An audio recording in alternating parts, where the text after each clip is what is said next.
Welcome to our channel. Today we how to sync Google Contacts with Outlook. Quick fix step by step clearly. Open your Google Contacts in a web browser. Sign in to your Google account if prompted. Locate the export option in the left sidebar. Click on export and choose the contact group you want to sync. Select the format as Outlook CSV format. Click the export button to download the file to your computer. Now, open Microsoft Outlook on your device. Navigate to the File tab in the top left corner. Choose Open and Export from the menu options. Select Import Export to launch the Import and Export wizard. In the wizard, choose Import from another program or file and click Next. Select comma-separated values and click Next. Click on Browse to locate the downloaded CSV file. Select the file and choose how you want duplicates to be handled. Click Next to proceed.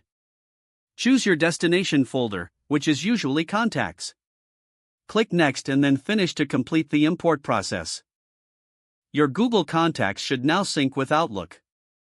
If the page does not load, refresh the browser or try again in a private or incognito window. Make sure you are using the correct email address, then retype it carefully to avoid small typos.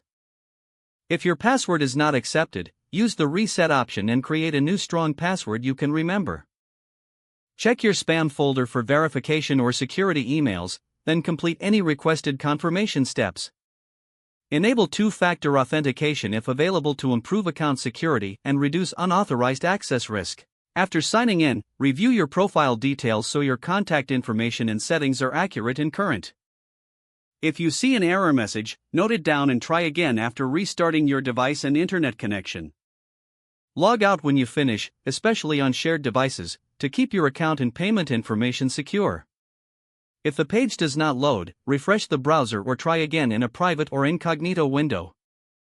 Make sure you are using the correct email address, then retype it carefully to avoid small typos.